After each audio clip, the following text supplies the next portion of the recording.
ਹਾਂਜੀ ਬੱਚਿਓ, ਪਿਛਲੇ ਵੀਡੀਓ ਲੈਕਚਰ ਦੇ ਵਿੱਚ ਆਪਾਂ ਰੀਫ੍ਰੈਕਸ਼ਨ ਬਾਰੇ ਪੜ੍ਹਿਆ, ਸਨੈਲਜ਼ ਲਾ ਪੜ੍ਹਿਆ। ਤੋ ਅੱਜ ਆਪਾਂ ਰੀਫ੍ਰੈਕਸ਼ਨ ਦਾ ਅਗਲਾ ਟੌਪਿਕ ਸ਼ੁਰੂ ਕਰਾਂਗੇ, ਜਿਹੜਾ ਹੈ ਰੀਫ੍ਰੈਕਸ਼ਨ ਥਰੂ ਅ ਮਲਟੀਪਲ ਔਰ ਕੰਪਾਊਂਡ ਰਿਫਰੈਕਟਿੰਗ मीडिया। तो refraction through a multiple means या कंपाउंड रिफ्रैक्टिंग मीडिया मीन्स अपने को रिफ्रैक्टिंग मीडिया दिखाए हुए 3 ए बी एंड सी। ए मान लो सपोज एयर है, बी मैं पानी दिखाया, सी कच दिखाया। तो मल्टीपल रिफ्रैक्टिंग मीडियाज आ गए, 1 2 3, तो मल्टीपल रिफ्रैक्शन हो रही है। ठीक है जी। तो लाइट सब तो पहला रेयर मीडियम एयर तो पानी च जा रही है, ए मीडियम तो बी मीडियम च जा रही है। ठीक है, तो it will bends towards the normal, थोड़ी जी झुकी हुई दिखाई है। तो अकॉर्डिंग टू स्नेल्स लॉ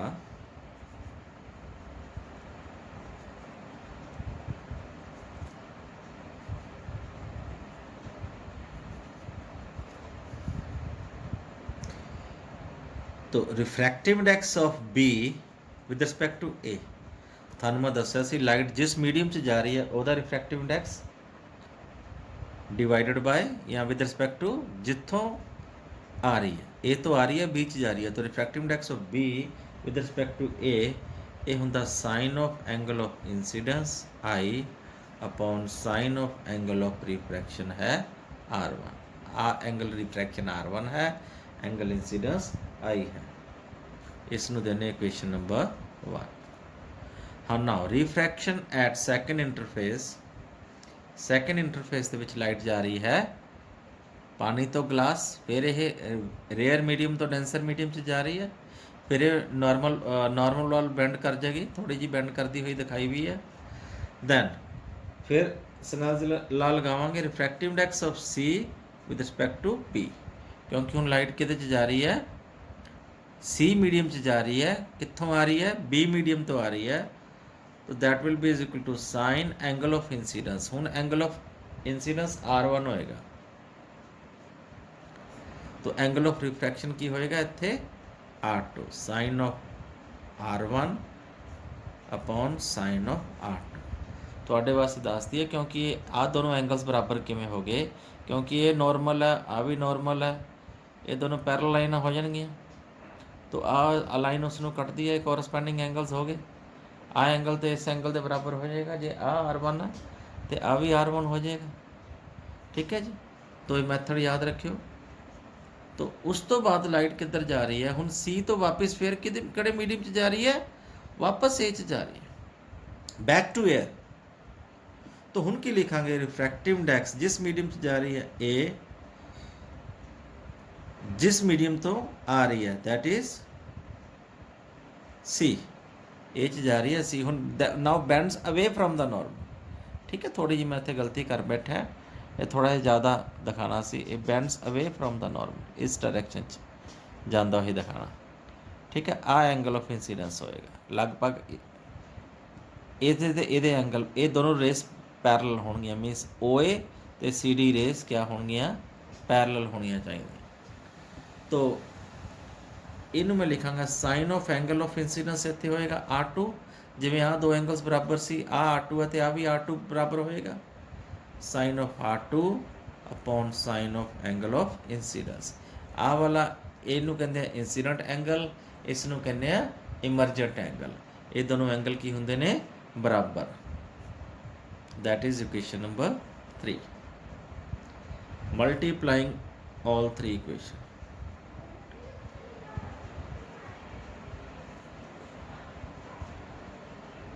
इन्हों मल्टीप्लाई करना। हाँ जी, refractive index of B with respect to A multiplied by refractive index of C with respect to B multiplied by refractive index of A with respect to C is equal to sine of angle of incidence upon sine of angle of refraction into sine of angle of refraction upon sine of R2 into sine of R2 upon sine of I.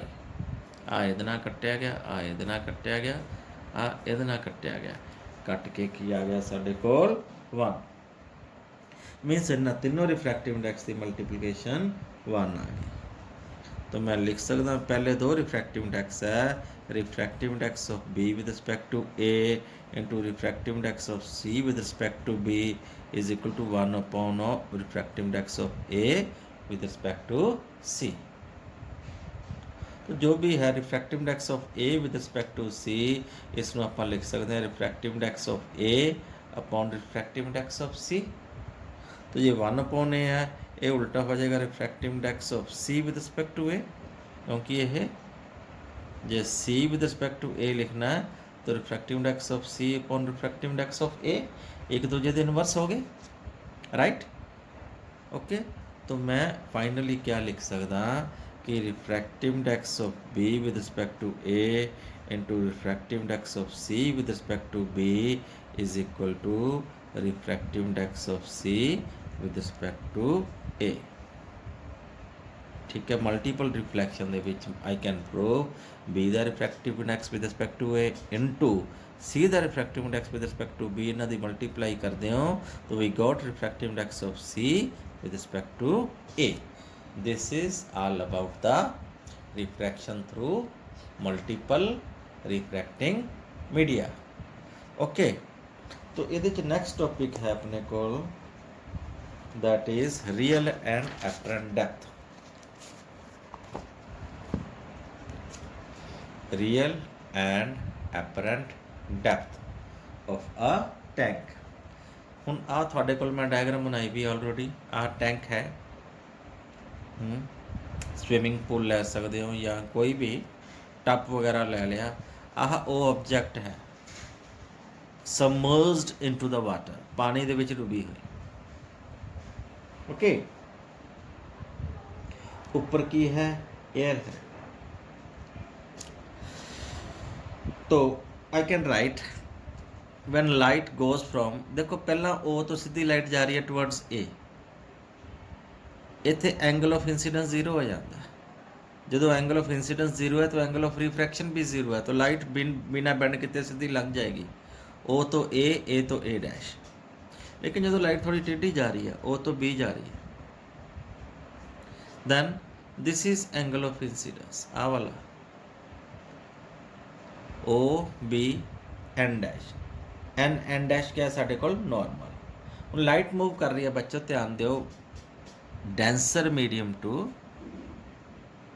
Rare medium. Air की है rare medium, पानी की है air दे comparatively denser medium.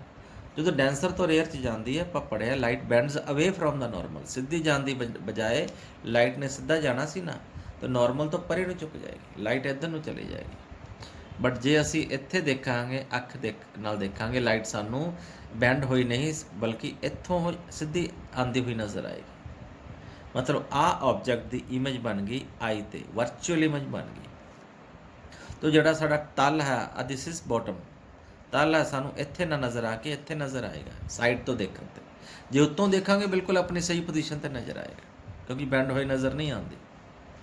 ठीक है, यही करना जो तुसी गिलास दे विच पेंसिल या पेन पा देने पानी तो थानू पेंसिल मुड़ी हुई नज़र आती है, यही रिफ्रैक्शन प्रोसैस दे करके।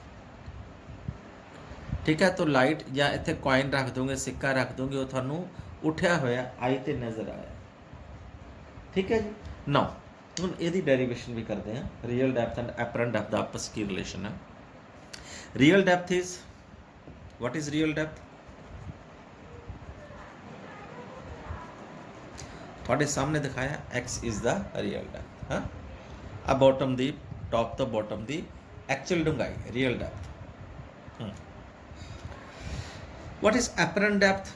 कि सानू नज़र किधर कितनी आ रही है एपरेंट, दैट इज y, ए तो आई दी दूरी y। ओके, ये है एपरेंट डेप्थ। ना हुण आ पैरालाइन है दोनों, आ विचकाटवी रेखा होगी, आ एंगल ऑफ इंसीडेंस है तो आ भी एंगल ऑफ इंसीडेंस हो गया। क्लीयर है जोमैट्री चो। हुण आ देखो, आ पैरालाइंस ने, आ काटवी रेखा होगी, आ एंगल ऑफ रिफ्रैक्शन है तो आ भी कड़े कौन होंगे, संगत कौन, आई थिंक सो, जो भी है तो जो भी कोण है ये बराबर होंगे ने आ आर ते आ भी आर होएगा, तुसी मैथमेटिक्स पढ़े ओके।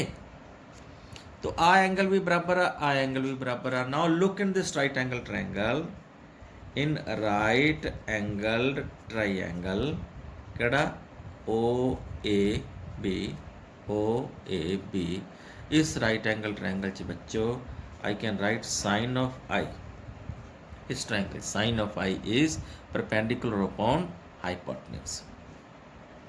कि परपेंडिकुलर केड़ा लिखांगे, आई दे बिल्कुल सामने वाली साइड परपेंडिकुलर होएगी, means A B upon hypotenuse क्या होएगी, O B, A B upon O B.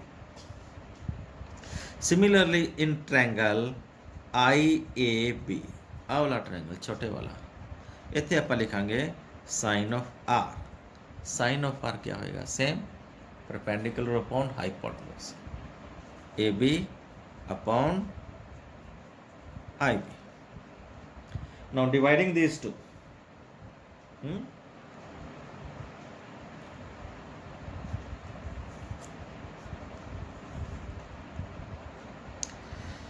we know according to Snell's law,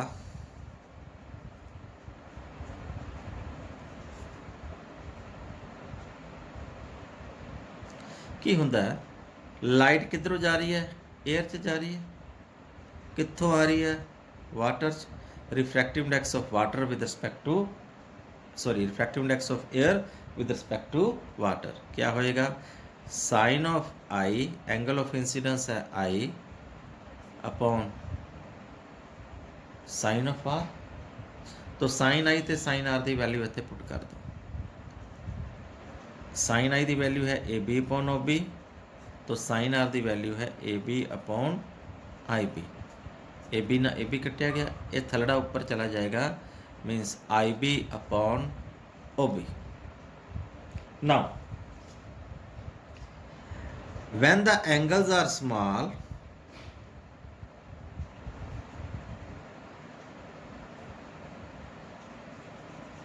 जो एंगल स्मॉल ने then आ एंगल बहुत छोटा है, then approximately I can write OB is approximately equal to OA। जे आ एंगल स्मॉल है तो OB ते OA almost बराबर होंगे। Similarly I can write IB is approximately equal to IA। तो आ वैल्यूज इतने पुट कर देंगे, ऊपर आ जाएगा IB था तो लिखांगा मैं IA, क्योंकि A lying very close to B, तो जो दूरी B तो मापते हैं उन्होंने A तो भी माप सकते हैं, तो थले आ जाएगा OA। तो एक ही है refractive index of air with respect to water, we know it will be 1 upon refractive index of water with respect to air, क्योंकि रिफ्रैक्टिव इंडेक्स ट्रेंड की है, ट्रेंड आप डेंसर मीडियम का refractive index with respect to air लेने, rare medium इतने है rare medium का refractive index with respect to what denser medium. तो ट्रेंड के अनुसार तो I can put this value, यह वैल्यू इतने पुट करांगे, ये आ जाएगा आई ए अपॉन ओ ए। जे मैं उल्टा करदा तो दिस इज आई ए की होएगा, आई ए वाई, ये है आई ए, तो ये क्या है ओ ए। आई ए आ गया अपरेंट डेप्थ, तो ओ ए क्या आ गया रियल डेप्थ। तो जो ट्रेंड है उस हिसाब से लिखिए, refractive index of water with respect to air is equal to X upon Y, means real depth upon apparent depth. ठीक है बच्चों, ये आ गया रेशो रियल डेप्थ ते एपरेंट डेप्थ। तो ठीक है, बहुत है ना आज वास्ते। Thank you, have a nice day.